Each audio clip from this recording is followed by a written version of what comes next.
नाज़रीन वहाँ ॾिसो पिया फोकस ऐं मां आहियां ज़ुएब ज़रदारी। नाज़रीन मरकज़ में हुकूमत साज़ी जे लाइ पीपल्स पार्टी ऐं नून लीग जे विच में ॻाल्हियुनि जा दौर हलंदड़ आहिनि ऐं 6 दौर जेके आहिनि से उहे तक़रीबन हली चुका आहिनि ऐं हिन वक़्त ताईं को हतमी ऐलान या को हतमी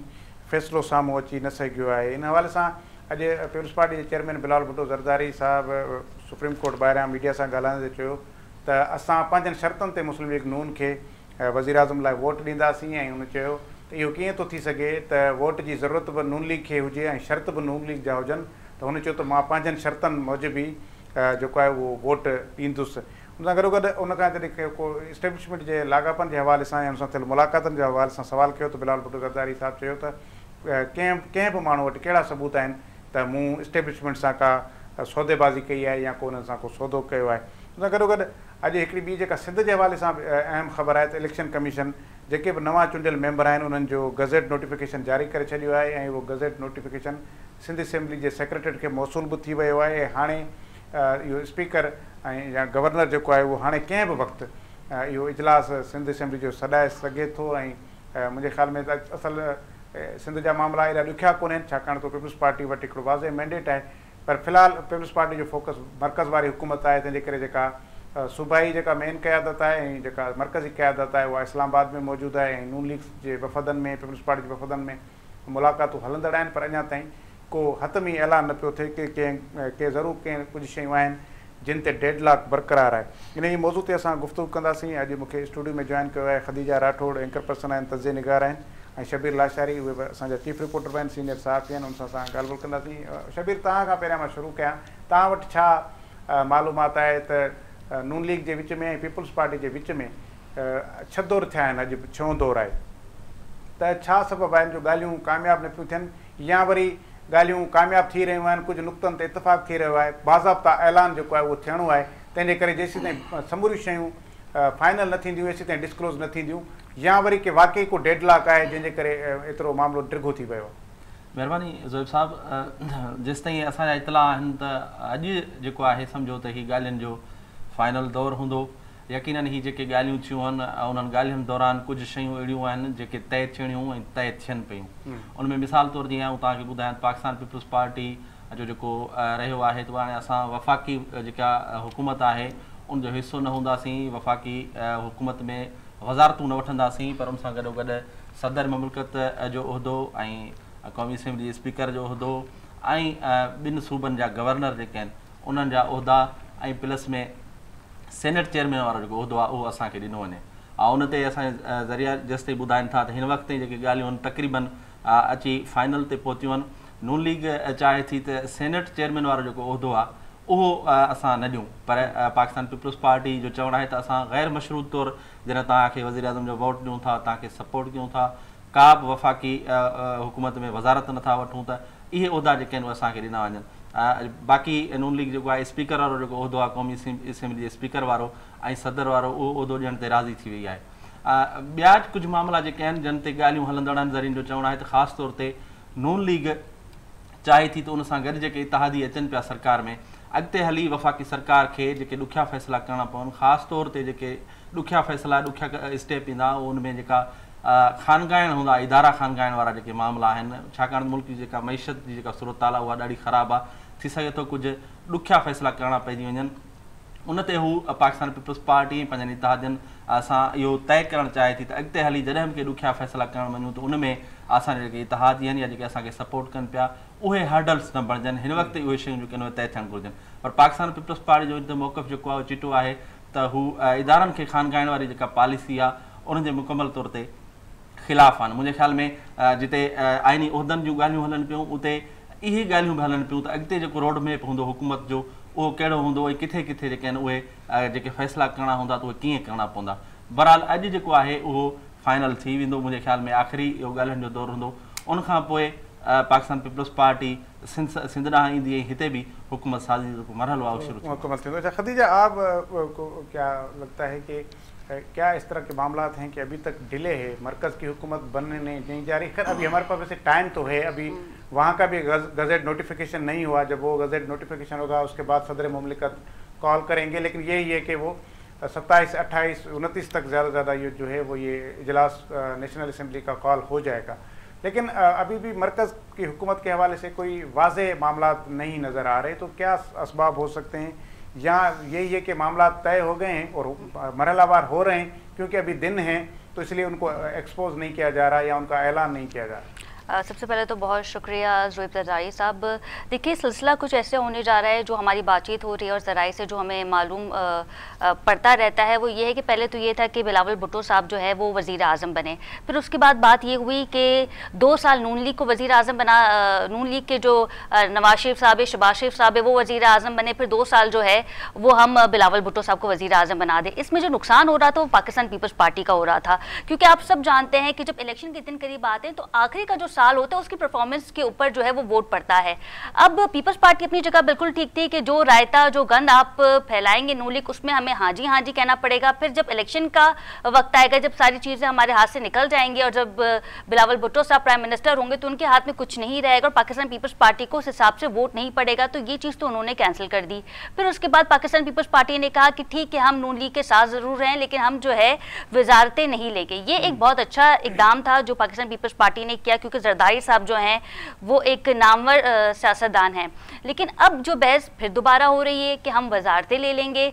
बलूचिस्तान की अगर मैं बात करूं ज़ोएब साहब, तो वहाँ पे पाकिस्तान पीपल्स पार्टी की जो है वही हुकूमत रहेगी और वजारतों के ऊपर जो बात की जा रही है वफाक के ऊपर, तो उसमें ये कहना गलत नहीं होगा कि सूनर और लेटर हम देखेंगे कि पाकिस्तान पीपल्स पार्टी जो है वो इत्तेहाद करेगी नून लीग से, इन्हें वजारतें भी मिलेंगी। और इस वक्त पाकिस्तान पीपल्स पार्टी पे जो है वो खासा प्रेशर डाला जा रहा है कि आप जो है ये वजारतें लें, आप इस तरह की बातें ना करें, आप डिले ना करें, आपको जो है नून लीग से इत्तेहाद करना ही होगा। और वंस जब ये इत्तेहाद हो जाएगा तो हम देखेंगे कि नून लीग भागती भी जाएगी पाकिस्तान पीपल्स पार्टी की आला क़यादत की जानिब और कहेगी कि देखिए हम यहाँ फंस रहे हैं और हमारे ये मामला हल कर दें। एक मैं आपको रिपोर्ट बताऊं कि जून में 24 बिलियन हमने जो है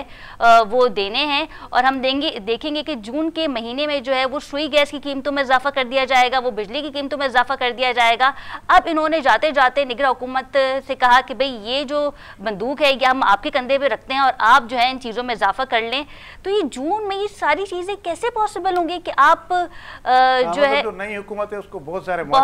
सारे डॉलर जो है वो आसमान से बातें करेगा, बेरोजगारी जो है वो हमें नजर आएगी। तो नून लीग चाहती है कि देखिए पीडीएम की हुकूमत जब बनी थी तो हमने देखा था कि नून लीग को खासा इसका असर पड़ा था, बदनाम हो गई थी, उस तरीके से काम नहीं कर पाई थी। अब नून लीग ने फैसला किया कि भाई देखिए बदनामी तो होगी तो 50-50 होगी, पाकिस्तान पीपल्स पार्टी को भी उतने ही ताने मिलेंगे जितने नून लीग को मिले हैं। तो ये इस तरह से चीजें जो है वो नून लीग चाह रही है कि पाकिस्तान पीपल्स पार्टी शमूलियत इख्तियार कर ले, वजारतें ले ले, जो कि लेगी और आने वाले वक्तों में हम देखेंगे कि सदर आसिफ अली जरदारी जो है वो फिर से सदर बनेंगे। जी सही है। अच्छा शबीर, ये माना जो पीपल्स पार्टी जो उज़र ॼाणाए थी बार बार तो असां इन करे उनमें वज़ारतूं न पिया वठूं तो जेका गुज़िरियल 16 महीननि जी जेका पीडीएम हुकूमत हुई उनमें पीपल्स पार्टी के काफ़ी शिकायतूं हुयूं, पीपल्स पार्टी काबीना जो हिस्सो हुई पर उन जा कम न पे थिया। त यही वजह आहे या वाकई तमामु घणा चैलेंजिस आहिनि ऐं पीपल्स पार्टी सम्झे थी त जंहिं में हुकूमत में हुननि वटि के वॾा अख़्तियार न हूंदा, भली वज़ारतूं मिली वञनि पर वरी बि ड्राइविंग सीट जेका असां मुस्लिम लीग नून वटि हूंदी, तंहिंजे करे पोइ अहिड़े प्रेशर वारी हुकूमत में जंहिंखे रुॻो अॻिते हली वॾी मुसीबतुनि खे मुंहुं ॾियणो आहे, अणवणंदड़ फ़ैसिला करणा आहिनि त उनजो हिसो न थिजे। इन ॿिन्ही में कहिड़ी जेका शइ आहे उहा वधीक तव्हांजी मालूमात मुताबिक़ सही आहे? ज़ोएब साहब ॾिसो, जेका पोइ 16 महीननि वारी हुकूमत हुई उन में 1 साल खां पोइ पाकिस्तान पीपल्स पार्टी बिल्कुलु इहो खुलियल नमूने चवणु शुरू कयो त जेके वज़ारतूं पाकिस्तान पीपल्स पार्टी वटि हुयूं उन्हनि जी बि कारकर्दगी तव्हां खणी ॾिसो ऐं जेके वज़ारतूं नून लीग वटि हुयूं उन्हनि जी कारकर्दगी जेका आहे उहा तव्हां खणी ॾिसो। यकीनन उन्हनि में नून लीग काफ़ी जेका आहे उहा फेल थी, जंहिंमें ख़ज़ाने वारी वज़ारत तव्हां ॾिसो उनमें माण्हुनि खे मटाइणा पइजी विया वज़ीर ऐं उन्हनि जी जेका कारकर्दगी उहा बुड़ी हुई। ख़ासि तौर ते जेका बिलाल भुट्टो ज़रदारी वटि जेका वज़ारत हुई उन जी तव्हां कारकर्दगी खणी ॾिसो त इमरान ख़ान वेंदे वेंदे जेका मुल्क जी पोज़ीशन बीहारे वियो हो, ॿाहिरिनि मुल्कनि सां उन जेके तालुकात हुआ केतिरा ख़राबु आहे, उन में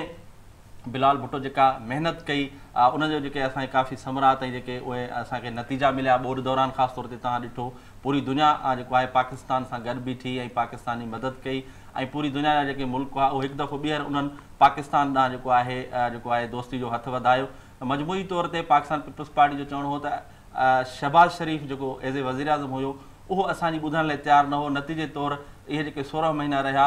उन्हनि जी जेका कारकर्दगी जेका असांखे ॾेखारणु घुरिजे असां न ॾेखारे सघियासीं ऐं उनजो ज़िम्मेवार हू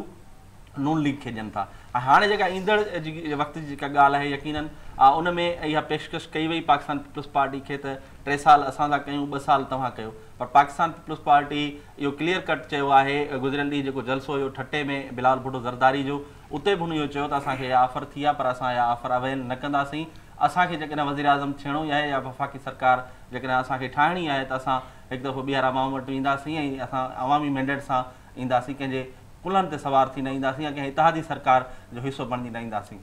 यकीनन इहे सियासी फ़ैसिला हूंदा आहिनि, मां सम्झां थो इहो ज़बरदस्त फ़ैसिलो आहे पाकिस्तान पीपल्स पार्टी जो। मजबूरी तौर ते पाकिस्तान पीपल्स पार्टी जो जेको हिकिड़ो मौक़िफ़ आहे उहो अवामी मसइलनि जो मामला हुजनि या अवामी अहिड़ा फ़ैसिला जेके आम माण्हू जे मथां असरअंदाज़ थियनि उहे फ़ैसिला वठणु नथी चाहे पाकिस्तान पीपल्स पार्टी ऐं कंप्रोमाइज़ थियणु नथी चाहे, पर उनजी भेट में नवाज़ लीग ऐं ख़ासि तौर ते शहबाज़ शरीफ़ कंप्रोमाइज़ थी वञे थो ऐं उनजो जेको आहे उहो ज़ाहिर आहे उहो असरु पवे थो। उन करे ही पाकिस्तान पीपल्स पार्टी इन खां पंहिंजो पाण खे पासीरो रखणु चाहे थी। अच्छा खदीजा, ये एक और चीज़ ये कि जिस तरह आज बिलावल भुट्टो ज़रदारी साहब ने कहा कि मदद चाहिए नून लीग को और फिर शराइत भी वही रख रही है, उनको वोट भी चाहिए और शराइत भी उनके, तो ऐसा होगा नहीं। अगर उनको वोट मुझसे चाहिए तो फिर शराइत भी मेरे माननी पड़ेंगी। तो ये मुस्लिम लीग नून के ये वाकई तो लॉजिक समझ में नहीं आ रहा कि मदद भी उनको चाहिए, हुकूमत भी वो बनाएगी और फिर वो शराइत भी वो रख रहे हैं, तो इसके पीछे क्या लॉजिक है? और नून लीग अगर पीपल्स पार्टी की कोई शराइत नहीं मान रही तो क्या वजह है जो बजिद है मुस्लिम लीग नून के वो पीपल्स पार्टी? देखिए इतना बड़ा टाइम लग गया है, कुछ मामला तो जरूर है। देखिए ज़ुबैर बदारी साहब, बात यह है कि शराइत तो इन्होंने माननी होंगी और वजारतें तो हैं वो उनको मिलनी ही होंगी। कुछ चीज़ें आवाम के साथ सामने दिखाने की भी कोशिश की जाती है कि हम इतनी आसानी से नहीं जा रहे, हम आवाम के लिए बात करें, हम इख्तियारात के लिए बात करें ताकि हम जो है वो आवाम को डिलीवर कर सकें, पर बैक डोर पर जो वो मामला तय हैं। मैंने पहले भी कहा था और अभी कह रही हूँ कि पाकिस्तान पीपल्स पार्टी पर इस वक्त बड़ा प्रेशर है और उनको कहा जा रहा है कि जी आपने इत्तेहादी बनना है। अच्छा, वंस जब ये इत्तेहादी बन जाएंगे तो फिर हम देखेंगे कि 16 माह की हुकूमत के बाद जो है वो बिलावल भुट्टो साहब ने काफ़ी तनकीद की थी नून लीग को, और मियां मोहम्मद नवाज शरीफ साहब ने अपने जलसे में ये कहा था कि मुझे 2/3 मेजॉरिटी से आपने जिताना है ताकि हम किसी के इत्तेहादी ना बने। मियां साहब को 2/3 मेजॉरिटी तो नहीं मिली है, उल्टा धांधली के इल्ज़ाम जो है वो इनके सर पे मंडला रहे हैं, और लगता नहीं है मुझे कि ये 5 साल जो इलेक्शन का वक्त होता है ये PDM 5 साल का जो टेन्योर है वो भी पूरा कर सकती है। साथ ही जरदारी साहब, क्योंकि हमारे साथ सहाफ़ी भी बैठे हैं, इनसे मैं ये भी जानना चाहूँगी कि PTI सुन्नी इत्तेहाद काउंसिल के साथ जो है वो अपना इत्तेहाद कर चुकी है, जिस पे MWM ने भी कहा है कि जी कोई बात नहीं, हमारे भाई हमारे साथ इत्तेहाद कर सकते हैं। तो आने वाले वक्तों में अगर ये 3 पॉलिटिकल पार्टी इत्तेहाद करती है तो क्या हमें लगता है कि अपोजिशन में बैठ के मौजूदा हुकूमत को टफ टाइम दे पाएगी? देखें अगर 2 सीटें बढ़ेगी ना और तो कुछ नहीं फर्क। इस पे मैं अब थोड़ा ऐड कर लूँ कि जैसे आपने कहा कि सुन्नी इत्तेहाद काउंसिल में शामिल हो गए हैं, एक तो वो लोग जो दावा कर रहे हैं कि हमारे 90 से ज़्यादा असांजा 90 खां वधीक जेके मेंबर आहिनि उहे अॼु ज़ाहिर थिया आहिनि वञी कोई 50, 55, 60 जे क़रीब, ॿिया किथे अञा ताईं का मुंहिंजो मक़सदु इहो आहे त उहे PTI जा हिमायती याफ़्ता न आहिनि, या जेकॾहिं हुया त हाणे हू PTI सां अचणु नथा चाहिनि। ऐं ॿियो PTI जेको गेन करणु चाहे पई त असां जेकॾहिं कंहिं पार्टी में शामिल थींदासीं त असांखे जेके मखसूस सीटूं मिली वेंदियूं, रिजर्व सीट को बचाने के लिए, हा, त उन में हिकिड़ो असांजो नंबर गेम जेका असांजो वधीक ईंदो उहो पॉसिबल नथो लॻे, छाकाणि त जंहिं पार्टी में हू शामिल थिया आहिनि उन पार्टी जमा ई न कराई आहे ऐं ख़ुदि उन्हनि जो जेको सरबराह आहे उहो साहिबु पाण आज़ाद उम्मीदवार जी हैसियत सां विड़ी पार्लियामेंट में पहुतो आहे। त हाणे इहो हिकिड़ो वॾो सवालिया निशान बणिजी वियो आहे त PTI हिकिड़ी पार्टी में वञी पंहिंजो पाण खे उते ज़िम्त कयो या पंहिंजा मेंबरनि खे शामिल त कया आहिनि, पर उनजो जेको घुर्बल नतीजो आहे उहो हासिलु नथी करे सघे। इन सॼी पोज़ीशन में मुंहिंजो जेको ख़्यालु आहे त हिन वक़्तु पाकिस्तान पीपल्स पार्टी जेका आहे उहा ईअं सम्झो त मज़े में आहे, पंहिंजा सभु मामलात जेके आहिनि उहे ठीकु करे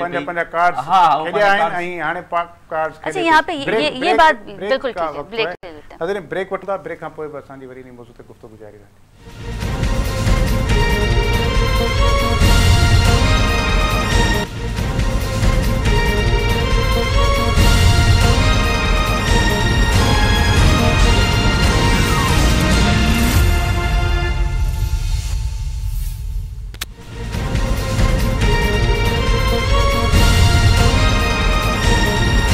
प्रोग्राम एक भेरो ॿीहर भलीकार नाज़रीन, हाणे गुफ़्तगू कंदासीं सिंध हुकूमत जे हवाले सां। ऐं हिते इहो थियो आहे त इलेक्शन कमीशन अॼु जेके बि सिंध जा चूंडियल मेंबर आहिनि सिंध असेंबली जा, उन्हनि जो गज़ेट नोटिफिकेशन जारी करे छॾियो आहे ऐं उहो gazette notification Sindh assembly secretariat खे बि मौसूल थी वियो आहे। ऐं हाणे कंहिं बि वक़्तु गवर्नर इजलास कॉल करे सघे थो ऐं उनखां पोइ पीपल्स पार्टी वटि हिते वाज़े अक्सरियत मौजूदु आहे, तंहिं करे हिते को एॾी वॾी जोड़जक जी ज़रूरत कोन्हे। ऐं जेको हुकूमत ठाहिण वारो जेको अमल आहे उहो जीअं ई इजलास कॉल थियो ऐं मेंबरनि हलफ़ खयो त उन ई हिकिड़े हफ़्ते जे अंदरि अंदरि जेको आहे उहो मुकमल थी वेंदो ऐं इन में छा तब्दीलियूं थियण पियूं वञनि, कहिड़ा के नवां चेहरा जेके आहिनि से छा काबिना जो हिसो थी सघनि था, ऐं केतिरनि ॾींहंनि ताईं इहो एक्सपर्ट हिदायत इजलास इहो सॾाए पियो वञे, स्पीकर जेको आहे उहो साॻियो ई रहंदो या उन में उनजी जेका इलेक्शन में वरी को ॿियो माण्हू बि अची सघे थो। ख़दीजा राठौड़ ऐं शबीर लाशारी असां सां गॾु स्टूडियो में मौजूदु आहिनि। शबीर, तव्हां वटि छा अपडेट आहे? गज़ेट नोटिफिकेशन थी वियो, माना हाणे जेके बि के हुया जेके बि MP रहियल उहे सभु ॿिया जेके आज़ादु आहिनि उहे घणे भाङे पीपल्स पार्टी में हलिया विया, त हाणे उहो गज़ेट नोटिफिकेशन मौसूल बि थी वियो आहे सिंध असेंबली सेक्रेटरीट खे। हाणे एक्सपेक्टेड छा आहे त केतिरनि ॾींहंनि में सिंध असेंबली जो इजलास कॉल थी वेंदो? बिल्कुलु इहो ईअं सम्झो त हाणे हफ़्ते ॾेढ जी जेका ॻाल्हि आहे 29 या सम्झो 29 या फस्ट ते सम्झो त सिंध असेंबली जो इजलास जेको आहे या उनखां अॻु बि थी सघे थो, छाकाणि पाकिस्तान पीपल्स पार्टी पार्लियामेंट्रिन जो हिकिड़ो जेको ग्रुप आहे पंहिंजो व्हाट्सएप ग्रुप, उन जी तव्हांजी ॻाल्हि थो ॿुधायां त उन ते समूरनि MPs खे कराची पहुचण जी 2 ॾींहं अॻु हिदायत कई वई ऐं उहे सभु पहुतल आहिनि। अॼु हिकिड़ो MP मूंसां मिलियो बि सही, उन ॿुधायो त 2 ॾींहंनि खां असां कराची में आहियूं, यकीननि केॾी महिल बि जेको आहे उहो असांजो हिकिड़ो इजलास थी सघे थो जंहिंमें इहो असांखे ॿुधायो वेंदो त ईंदड़ वॾो वज़ीर केरु हूंदो ऐं ईंदड़ जेको स्पीकर जो माफ़ु कजो असांजो जेको स्पीकर जो हूंदो उहो केरु हूंदो उम्मीदवार। हीअ जेका थोरी डिले थी आहे उहा उन करे थी आहे जो पाकिस्तान पीपल्स पार्टी जी क़यादत जेका आहे उहा इस्लामाबाद जे लाइ ॻाल्हियुनि जे हवाले सां, नून लीग सां ॻाल्हियुनि जे हवाले सां उहा जीअं ॻाल्हियूं फाइनल थींदियूं त सभु हिते वापसि ईंदा। हिकिड़ी इहा शइ हुई। ॿी जेका ॻाल्हि हुई उहा इहा हुई त कुझु पाकिस्तान पीपल्स पार्टी जा MPs जेके हाणे चूंडिजी विया आहिनि उन्हनि में कुझु सेनेटर बि आहिनि, जंहिंमें मिसाल निसार खोड़वा या मेहताब ॾहर आहे, कुझु हिकु अधु ॿिया बि थी सघनि था। त हाणे हू उतां शयूं जीअं फाइनल थींदियूं त सेनेट चेयरमैन कंहिंजो थिए थो, जेकॾहिं पाकिस्तान पीपल्स पार्टी खे सेनेट जी चेयरमैनशिप मिले थी यकीननि उहे कंटिन्यू कंदा इहे जेके आहिनि, न त वरी पर उहो त वरी इलेक्शन खां पोइ थींदो न, त इहे माण्हू सेनेटशिप छॾे उहे वरी हिते MP तौरु ईंदा। पर हाणे जॾहिं सॼियूं असेंबलियूं थी वेंदियूं त पोइ सदारती इलेक्शन ऐं सेनेट इलेक्शन थींदी, उन खां पोइ सेनेट चेयरमैन थींदो, तंहिंजे करे उन सां कोॾो वॾो फ़र्क़ु बिल्कुलु यकीननि। बहरहाल ऐं ॿियो जेको शइ थोरो रहिजी वई त उते जेके नून लीग सां जेके ॻाल्हियूं थियनि पियूं, हिन दफ़े पाकिस्तान पीपल्स पार्टी सिंध में गवर्नर जो उहिदो जेको आहे उहो घुरी वरितो आहे ऐं बलोचिस्तान में बि यकीननि जेको आहे वॾो वज़ीर थिए पियो पाकिस्तान पीपल्स पार्टी जो ऐं गवर्नर बि जेको आहे उहो पाकिस्तान पीपल्स पार्टी जो थींदो। मजमूई तौर ते हीअ सम्झो त हफ़्ते खनि में वॾो वज़ीर जो नालो जेको ऐलान अनाउंस थी वेंदो। घणा चांसिस आहिनि उहे मुराद अली शाह साहिब जा आहिनि। बाक़ी जेके 2 नाला पोयां हलनि पिया उन्हनि में शर्जील इनाम मेमण बि आहे, उन्हनि में नासिर शाह बि आहे, पर घणे भाङे पाकिस्तान पीपल्स पार्टी जा असांजा जेके ज़रिया आहिनि उहे ॿुधाइनि था मक़बूलियत ऐं क़बूलियत जा जेके कुणा आहिनि उहे मुराद अली शाह जे खाते में हलिया विया आहिनि ऐं यकीननि मुराद अली शाह जो नालो जेको आहे उहो टॉप ते आहे, उहो थी सघे थो। बाकी तीन तव्हां ॻाल्हि कई 9 चेहरनि जी त उन्हनि में पहुंचूं था उन सवाल में चलो खदीजा आप वैसे तो आपसे पूछूं कि पीपल्स पार्टी के पास यहाँ तो कोई इशू है नहीं हुकूमत बनाने में, तो यही है कि एक बार फिर वो हैट्रिक करने जा रहे हैं एक अपने वज़ीर आला के, तो मुराद अली शाह साहब हैट्रिक कर रहे हैं। तो वैसे मेरे ख्याल में जिस तरह शहबाज शरीफ जिस तरह के प्राइम मिनिस्टर होंगे तो उसी तरह का एक कोई जो है वो जोशीला बंदा पीपल्स पार्टी को यहाँ सिंध में भी चाहिए। और सिंध में पीपल्स पार्टी मुसलसल 4थी बार जीतने के बाद यही दावा करती है कि हम अपनी परफॉर्मेंस पर जीत रहे हैं, तो फिर तो जाहिर है वो परफॉर्मेंस का क्रेडिट तो उस कैप्टन को जाता है। तो इसी यही वजह है कि मुराद अली शाह अब तीसरी बार भी अच्छा, थोड़ा माजी के CM को भी देख लेंगे तो कायम अली शाह ने भी अपने आप में एक हिस्ट्री जो है वो रकम की थी और इनके असेंबली की स्पीचेस जो है वो मैं अब तक भूली नहीं हूँ। लेकिन मुराद अली शाह जो है वो कदरे बेहतर हैं और तालीमी याफ्ता हैं, वो जानते हैं डील कैसे करनी है, बात कैसे करनी है। तो एक सिंध के CM होने के नाते एक बहुत अच्छा ऑप्शन है मुराद अली शाह साहब का। लेकिन सिंध में अभी बहुत सारी चीज़ें जो है वो डिलीवर करनी है, क्योंकि आपको पता है कि MQM से आपकी बन नहीं रही है। और जैसे कि मेरे भाई ने कहा कि पाकिस्तान पीपल्स पार्टी जो है वो ये चाहती है कि सिंध का जो गवर्नर है वो पाकिस्तान पीपल्स पार्टी से ताल्लुक रखे, जबकि MQM ये चाहती है कि कमरान टसूरी जो हैं वो गवर्नर कायम रहें। और जो मामलात इस वक्त कराची की 2 बड़ी जमातों के दरमियान चल रहे हैं वो आप सबको पता है। इलेक्शन में MQM ने इल्जाम लगाया था कि हमारे UC चेयरमैन को जो है वो पाकिस्तान पीपल्स पार्टी के कारकुनों ने शहीद किया है। तो वो इख्तलाफात अभी बरकरार है, बैकडोर पर अगर मामला बेहतर भी हो रहे हैं, लेकिन आवाम के सामने उन्होंने ये इख्तलाफात जो है ये रखने हैं। सिंध में बहुत कुछ है काम करने के लिए। अगर मैं बात करूँ ट्रांसपोर्ट के हवाले से तो शर्जील नजीर मेमन ने बहुत अच्छा काम किया, हम उसको डिनाई नहीं कर सकते, लेकिन कराची जो है ज़ोएब ज़रदारी साहब एक मेट्रोपॉलिटन सिटी है, 70% रेवेन्यू जो है वो कराची जनरेट करके देता है, लेकिन यहाँ की आवाम के पास ना पीने का साफ पानी है, ना अशा खुर्दनोश की कीमतों में कमी है, ना बिजली है, और सुई गैस की कीमतों के बारे में तो आप छोड़ ही दें, यहाँ पे तो हम बिल ही भर रहे हैं जबकि हमारे घर में सुई गैस आती ही नहीं है। तो पाकिस्तान पीपल्स पार्टी के लिए 2018 वाली बात नहीं है, ये बहुत बड़ा चैलेंज है, सब्र और तहम्मुल के साथ काम करना पड़ेगा। अच्छा, इस चीज को हम डिनाई नहीं कर सकते क्योंकि जो बातें इन्होंने इलेक्शन कैंपेन में की है वो अवाम, आपको पता है सोशल मीडिया पे मीम्स बन जाते हैं, तो अवाम यही कह रही है कि बिलावल की हद तक उस पे इंप्लीमेंट होना चाहिए, सिंध की हद तक होना चाहिए। अगर कराची की मैं बात करूं तो बिलावल भुट्टो साहब अपनी कैंपेन में ये कहते थे कि 2 बार वजीर आजम बन चुके हैं नवाज शरीफ साहब, अब इन्हें तीसरी दफा भी वजीर आजम बनना है, बन चुके हैं, आप चौथी बार बनने जा रहे। तो फिर जब इस तरह की थे, लेकिन वो अब इस तरह की बातें जब आप बात करेंगे, इख्तलाफात के बारे में आप बात करेंगे, आप ये कहेंगे कि ये इलेक्शन कैंपेन्स का मोड अलग होता है और फिर इलेक्शन के बाद सर इसी की बेसिस पे तो आपको वोट पड़ता है। नहीं, वोट के बाद फिर जब आवाम को बेवकूफ बनाने वाली बात होगी, बैठते हैं। अब फिर आप दूसरे डायनामिक्स पे बात कर रहे होते हैं।